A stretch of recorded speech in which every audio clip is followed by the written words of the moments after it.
আসসালামু আলাইকুম। আজকে হাতার ডিজাইনটি খুব সহজভাবে তৈরি করে আপনাদেরকে দেখাবো। তো হাতার ডিজাইনটি করার জন্য এখানে আমি একটি বক্রম নিয়েছি।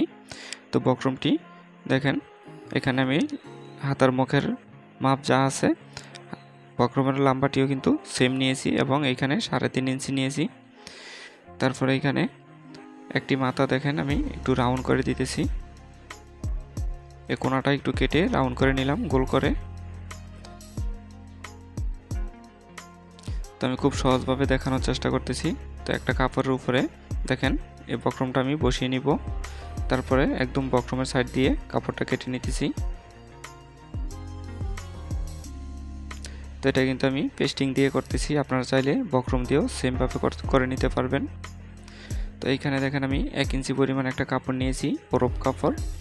তারপরে কাপড়টা নিচে রাখছি, পাইপিনে কাপড়টি নিচে রেখে এখন আমাদের পাইপিনে কাপড়টি হালকা টান রেখে সেলাই করে নিতে হবে। তো এই সেলাইটা একদম সমান করে দিবেন, মোটা চিকন যাতে না হয়, তাহলে কিন্তু পাইপিংটাও সুন্দর হবে না। এক সমান সেলাইটা দিবেন, তাহলে পাইপিংটা এক সমান হবে।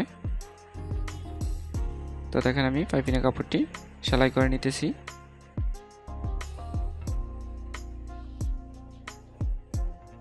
তো এখন এখানে কাপড়টা একটু কেটে নিলাম। দেখেন আমি কাপড়টা কিন্তু একটু কেটে নিয়েছি। তো এখন আরও একটি কাপড় নিব, কাপড় নিয়ে এটা এইভাবে রাখবো। ঠিক আছে, এটা রেখে এখন আমাদের পাইপিনের কাপড়টা হালকা টান রেখে বক্রমের সাইড দিয়ে সেলাই করে নিতে হবে। তো পাইপিনের কাপড়টা অবশ্যই টান রেখে সেলাইটা করে নেবেন, আর বক্রমের সাইড দিয়ে সেলাইটা দিতে হবে। বক্রমের উপরে যাতে সেলাই না পড়ে ওইদিকে লক্ষ্য রাখবেন। এখন বাড়তি কাপড়টা কেটে নিব। তারপরে এই কাপড়টাকে উল্টিয়ে আমাদের দেখেন উল্টিয়ে এভাবে একটা চাপ সেলাই দিয়ে নিতে হবে। তো এখানে আমি একটা চাপ সেলাই দিয়ে নিব।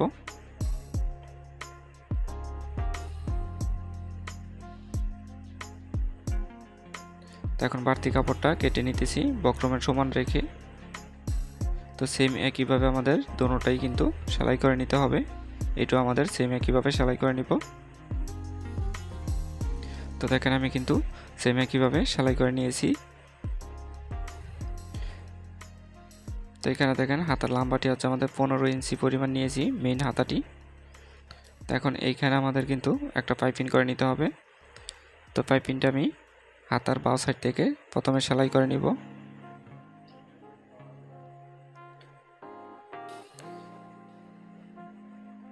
তারপরে এখানে হাতাটি দেখেন যে পাইপিংটি আছে, পাইপিংটি এখন চিকন করে এখানে পাইপিং করে নিতে হবে।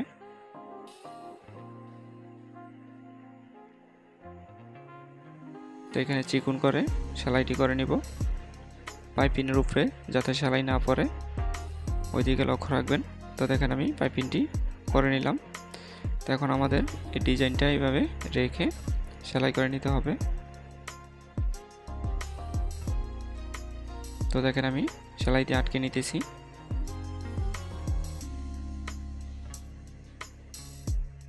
তো আমি খুব সহজভাবে বোঝানোর চেষ্টা করছি, দেখানোর চেষ্টা করছি, আশা করি ভিডিওটি ভালো লাগবে।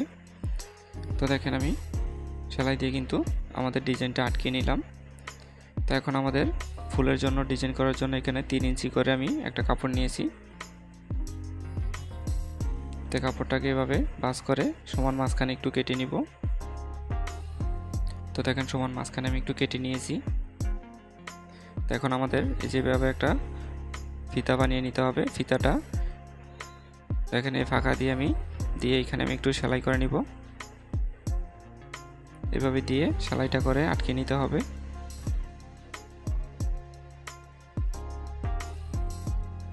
তো তারপরে আরও একটি কাপড় নিয়েছি, এই কাপড়টি এভাবে রাখবো ভাঁজ দিয়ে কোনাকুনি করে। তারপরে দেখেন এভাবে মাপ দিয়ে নিব, মাপ দিয়ে এভাবে উল্টিয়ে রাখবো, উল্টিয়ে রেখে আরও একটি এভাবে ভাঁজ দিয়ে তারপরে সেলাই করে নিব।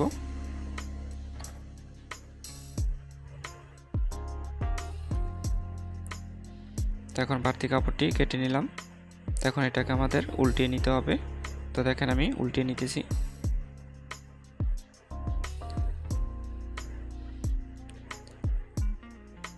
এখন আমাদের এই কাপড়টা কেটে সমান করে নিব। দেখেন আমাদের কিন্তু ডিজাইনটি তৈরি করা হয়ে গেছে। তো সেমভাবে দোনোটা করে নিয়েছি।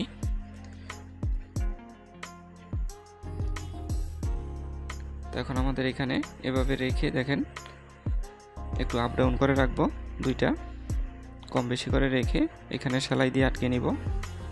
তাহলে আমাদের হাতার ডিজাইনটি কমপ্লিট হয়ে যাবে। তো ডিজাইনটি কেমন লাগলো অবশ্যই কমেন্ট করে জানাবেন।